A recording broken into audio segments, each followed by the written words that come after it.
नमस्कार दोस्तों, आप सभी का हमारे YouTube चैनल में आपका स्वागत है। आज के वीडियो में आप सभी को ग्राम संगठन प्रशिक्षण से संबंधित आज के वीडियो में बताने वाले हैं कि ग्राम संगठन जैसे बनता है तो उसमें क्या क्या प्रशिक्षण मिलता है और प्रशिक्षण देना एकदम अनिवार्य है। जब तक प्रशिक्षण देंगे नहीं तब तक ग्राम संगठन सही से बन नहीं पाएगा। तो उसी से संबंधित आप सभी को आज इस वीडियो के माध्यम से समझाने वाले हैं कि क्या क्या प्रोसेस है प्रशिक्षण में।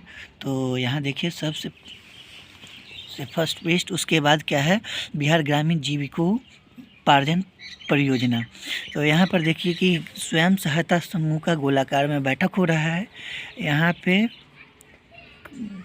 यहाँ पे विद्यालय है, यहाँ पे कुछ है, फिर यहाँ पे डॉक्टर ने पैसा दे रहा है, ये बैंक है। यहाँ पे शायद समूह की दीदी जो है कुछ कार्य कर रही है। तो बचत करने के लिए यहाँ सभी जगह सभी दीदी है सो आ रही है गोलाकार में बैठक करने। उसके बाद का देखिए village organization training model VO model ग्राम संगठन प्रशिक्षण पुस्तिका। अब उसके बाद क्या है देखिए यहाँ अध्याय 1 में ग्राम संगठन 1 से 8 तक में ग्राम संगठन पर पहले चर्चा किया जाएगा। उसके बाद ग्राम संगठन का निर्माण कैसे होगा, उसके बाद ग्राम संगठन के कार्य क्या है, ग्राम संगठन के नियम क्या है, ग्राम संगठन की बैठक की प्रक्रिया क्या है, ग्राम संगठन की उप समितियाँ है, ग्राम संगठन की किताबों का लेखांकन कैसे है, सामुदायिक निवेश निधि क्या है, उसके बाद संक्षिप्त शब्दावली। अब यहाँ देखिए अध्याय 1 में है कि ग्राम संगठन। तो सबसे पहले यहाँ पर देखिए कि ग्राम संगठन का अर्थ गांव में अवस्थित आसपास के कम से कम 10 और से अधिक 20 समूहों का वैसा संघ। तो अभी जो इसमें 10 बता रहा है ना, 10 से लेके यहाँ 15 तक ही, जैसे 20 इसमें बताता है लेकिन 20 नहीं है। एक ग्राम संगठन में मैक्सिमम 15 तक ही जोड़ सकता है समूह। तो 15 समूह का वैसा संघ जो जुड़े हुए विभिन्न समूहों के बीच एक कड़ी का कार्य करता है तथा उन समूहों के कामकाज समस्याओं का समाधान, पूंजी संग्रह, गांव में अवस्थित संसाधनों का उपयोग तथा विकास योजनाओं को समूहों के सदस्यों तक पहुंचाने में सहयोग करता है, जिससे समूह के सदस्यों का आर्थिक, सामाजिक, शैक्षणिक तथा सांस्कृतिक विकास में सहायता मिलती है। तो यहाँ देखिए कि स्वयं सहायता समूह जैसे है, यहाँ देखिए 3, 4, 5, 6, 7, 8, 9 मतलब प्रशिक्षण अवधि में 3 घंटे का है प्रशिक्षण अवधि। तो यहाँ अलग अलग स्वयं सहायता समूह के मेंबर को बैठा दिया गया और उसी को फिर यहाँ पे इकट्ठा कर दिया गया है। उसके बाद यहाँ पर देखिए कि ग्राम संगठन का अवधारणा। तो इसका मतलब क्या हुआ कि जैसे कि होता है कि मतलब एक लकड़ी अगर रखते हैं हाथ में और दोनों हाथ से तोड़ते हैं तो वो लकड़ी आसानी से टूट जाता है। लेकिन जैसे ही 10 से 12 लकड़ी अगर रख लेंगे और उसको जल्दीबाजी में तोड़ना चाहेंगे तो वो जल्दीबाजी में नहीं टूटता है। तो यानी अगर स्वयं सहायता समूह है अलग अलग है तो वो मतलब वो टूट सकता है, लेकिन जैसे ही ग्राम संगठन में जुड़ गया तो सभी समूह भी मजबूत हो गया और ग्राम संगठन से उनका जो भी छोटी छोटी बात है उसका कार्यों का पूरा किया जाता है। तो अब देखिए हम बता रहे हैं ग्राम संगठन की अवधारणा। तो अवधारणा में उद्देश्य, ग्राम संगठन क्या है, ग्राम संगठन का अर्थ, महत्व एवं इसकी विशेषताओं की जानकारी सदस्यों को मिलना। यानी जो भी ग्राम संगठन का अर्थ है, उसका विशेषता है, उसका टोटली जानकारी स्वयं सहायता समूह के मेंबर को मिलना है। उप विषय, तो 1 में है ग्राम संगठन का अर्थ, उसके बाद है ग्राम संगठन का महत्व, 3 में है निर्माण, विशेषता, भूमिका एवं दायित्व, 6 में है ग्राम संगठन के सदस्यों की भूमिका एवं दायित्व, 7 में है ग्राम संगठन के प्रतिनिधियों की भूमिका एवं दायित्व। अब प्रशिक्षण सामग्री में क्या क्या रहेगा? क्लिप चार्ट नंबर 1, 2, 3, 4, 5, 6 एवं 7 एवं 2 में है मार्कर एवं चार्ट पेपर। व्याख्यान विधि, सदस्यों से सवाल जवाब, चर्चा, मछली की कहानी तथा गिनती का खेल। सदस्यों को अच्छे से प्रशिक्षण दिया भी जाएगा, खेल के माध्यम से अच्छे से बताया जाएगा और उनसे सवाल जवाब भी किया जाएगा कि क्या समझे नहीं समझे। उसके बाद है ग्राम संगठन का अर्थ। तो प्रशिक्षण का तरीका यानी फैसिलिटेटर सदस्यों का चार्ट दिखाकर सवाल एवं प्रश्न पूछेंगे।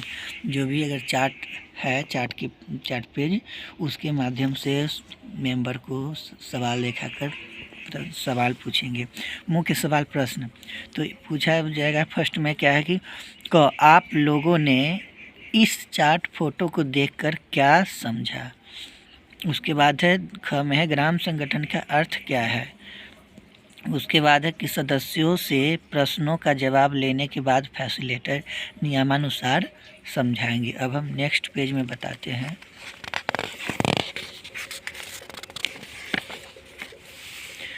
तो ग्राम संगठन का महत्व देखिए, कहानी चार्ट द्वारा समझाना है। उसके बाद है कि पूर्णिया जिला के अमीरी गांव में एक तालाब था जिसमें बहुत सारी छोटी छोटी मछलियां का समूह अपना खुशहाल जीवन व्यतीत करता था। एक दिन की बात है कि बरसात के समय में दूसरे तालाब से एक मगरमच्छ आकर उसमें रहने लगा तथा उसने देखा कि इस तालाब ने बहुत सारी छोटी छोटी मछलियां हैं। उन्हें देखकर वह काफ़ी खुश हुआ। उसने सोचा कि मेरा जीवन यहाँ बहुत अच्छी तरह से व्यतीत होगा तथा यह सोचकर एक एक कर मछलियों को खाना शुरू कर दिया। उसके बाद देखिए कि यह देखकर सभी मछलियां बहुत भयभीत हो गई। सभी मछलियों ने मिलकर आपस में यह निर्णय लिया कि सारी मछलियों हमेशा एक साथ रहेगी और एक साथ मिलकर मगरमच्छ का सामना करेगी। सभी मछलियों ने ऐसा ही किया। जैसे ही मगरमच्छ आया, सारी मछलियों ने एक समूह बनाकर एक बड़ी मछली का रूप धारण किया और उस मगरमच्छ के सामने आई। मगरमच्छ ने जैसे ही उन्हें देखा वह डर गया और वहां से मगरमच्छ भागकर दूसरे तालाब में चला गया। इस कहानी से होने पर यह शिक्षा मिलती है कि किसी भी काम को एक साथ मिलकर करने से बड़ा और भारी से भारी काम आसानी हो जाता है। तो अब यहाँ देखिए कि जो इस मगरमच्छ का कहानी है, ये मगरमच्छ छोटी मछलियों का खाता मगरमच्छ, यानी सब जो मछली था वो संगठित नहीं था। तो मछली जो मगरमच्छ था वो आकर खुश भी हुआ और सभी को एक एक करके खाता था। लेकिन जैसे ही उसके बाद यहाँ पर देखिए विचार करती मछलियाँ, जैसे ही खाना स्टार्ट किया तो सारी मछलियों ने आपस में बैठ के विचार करना शुरू किया। तो देखिए यहाँ सब आपस में विचार कर ली कि इकट्ठा अगर हम रहेंगे तो हमसे डरकर भागेगा। उसके बाद सब यहाँ पर देखिए मगरमच्छ को डराती मछलियाँ, यानी सब मछली है सो इकट्ठा एकदम एक स्वरूप में आकर मगरमच्छ को डराना स्टार्ट कर दी और डर से भागता हुआ मगरमच्छ देखिए यहाँ। तो इससे क्या हुआ कि जैसे ग्राम स्वयं सहायता समूह का से जब 10 से 12 समूह या 15 समूह जैसे ही जुड़ती है तो वो ग्राम संगठन मजबूत हो जाता है। और जैसे कि ये मछली का उदाहरण समझे तो सबसे पहले कि गांव में जैसे कि लोन लेते हैं तो वो गांव के लोन जिस तरह से लेते हैं तो वहाँ के जो लोन देते हैं तो वो है कि मतलब गरीब लोगों को लोन देते हैं। उस पर क्या काम करते हैं कि पैसा देते हैं, उसको बाद दबाव बना के उनका बहुत पैसा वसूलते हैं, फिर डराते धमकाते भी है। उसके बाद उनके ऊपर वो हावी रहते हैं। और ये जो है कि अपना जब ग्राम संगठन बन गया तो उसमें है कि उनको कहीं से भी किसी के चक्कर में नहीं पड़ना पड़ेगा और उनको लोन आसानी से भी मिल जाएगा और किसी भी महाजन के चक्कर में नहीं पड़ेंगे। तो इसलिए ग्राम संगठन का महत्व यही है कि एक जगह सारी दीदियाँ जैसे इकट्ठा होती है तो वो बहुत बड़ा निर्माण, जैसे मछली है मछली की तरह करती है। और उसके बाद जो उस दीदी को खाने के लिए, मतलब समझिए कि जो पैसा वसूलना, उनको डराना धमकाना, वो सारी दीदी इकट्ठा होकर उनको भगाती है। अब उसके बाद है कि इससे प्रश्न, जो क्वेश्चन किया गया है उससे प्रश्न पूछा जा रहा है कि मछलियों को मगरमच्छ क्यों खा रहा था। तो मछलियों को मगरमच्छ क्यों खा रहा था? क्योंकि मछली संग्रहित नहीं थी, संगठित नहीं थी। अब क्या पूछा रहा है कि एक मछली मगरमच्छ को क्यों नहीं भगा पा रही थी। तो दीदी से सवाल हो रहा है कि एक मछली मगरमच्छ को क्यों नहीं, तो एक मगर उतना उनको क्षमता ही नहीं था कि मगरमच्छ को मतलब कुछ कर सकती थी। अब क्या है, मगरमच्छ क्यों भाग गया? तो मगरमच्छ इसलिए भाग गया कि सारी मछली संगठित होकर एक विशाल मछली का रूप धारण करके उनको डराकर भगा दिया। उसके बाद है कि इस कहानी से आपने क्या समझा। तो इस कहानी से यही समझा गया कि मतलब जब भी जहाँ भी रहे एक दूसरे से संगठित रहे, किसी भी कार्य में ये संगठित रहेंगे तो बड़ा से बड़ा काम पूरा हो जाने वाला है, और नहीं संगठित रहेंगे तो छोटा से छोटा काम भी सफल नहीं होने वाला है। उसके बाद है यहाँ सवाल के जवाब मिलने के बाद फैसिलिटेटर को निम्नलिखित तरीका से ग्राम संगठन के महत्व का समझाना चाहिए। तो एक में है क्या है कि एक में है गरीबी हटाने तथा उनका विकास करने का मंत्र, गरीबी हटाने एवं विकास करने का मंत्र बताना है। 2 में है गांव के सभी समूहों का द्वितीय स्तरीय मंच है।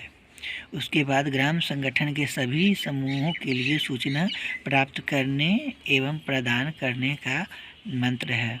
ग्राम संगठन में सभी समूहों का, जो भी समूह को सूचना कुछ किसी भी तरह का मिलेगा वो ग्राम संगठन से मिलेगा। उसके बाद है कि 4 में है गांव के सभी समूहों के बीच एकता लाने वाला मंच है। उसके बाद है 5 में है समूहों एवं समूह के सभी सदस्यों को विकास विषयक प्रशिक्षण उपलब्ध कराने का मंत्र है। 6 में है समूह के अच्छे तरीका एवं अच्छे गुण को एक दूसरे से सीखने का मंत्र है। 7 में है समस्याओं जो छोटे छोटे समूहों द्वारा नहीं सुलझ पाती उन समस्याओं का सुलझाने का मंच है। उसके बाद अपने छोटे छोटे समूहों के आर्थिक विकास के लिए अन्य बाहरी वित्तीय संस्थाओं से संबंध स्थापित कर उनको पूंजी उपलब्ध करवाने का मंच है। 9 में है कि सरकारी गैर सरकारी बैंक तथा प्रखंड स्तरीय फेडरेशन के साथ संबंध स्थापित कर समूहों को विकसित करने का मंच है। उसके बाद 10 में है अपने छोटे छोटे समूहों के कामकाज को देखने एवं उनको मजबूरी प्रदान करने का मंच है। 11 में है सरकारी गैर सरकारी एवं जीविका परियोजना द्वारा चलाए जा रहे कार्यक्रमों की सूचना प्रदान करने का मंच है। तो यहाँ देखिए कि सारी दीदी एक जगह संगठित हुई है। तो इसमें मंत्र हम बोलते रहे तो मंत्र नहीं होगा, मंच है, क्योंकि गरीब से बने उनका विकास ग्राम संगठन के द्वारा ही होता है। गांव में सभी समूह एक दूसरे द्वितीय स्तरीय मंच है, मतलब जो ग्राम संगठन का जो समूह का जो हेड हुआ सो ग्राम संगठन हुआ द्वितीय स्तरीय। उसके बाद तृतीय में CLF आ जाएगा। और उसके बाद ग्राम संगठन के सभी समूहों के लिए जो भी समूह से संबंधित जो भी कार्य होगा वो ग्राम संगठन के माध्यम से ही समूह को सूचना प्राप्त किया जाएगा। तो चलिए अब हम नेक्स्ट पेज में बताते हैं।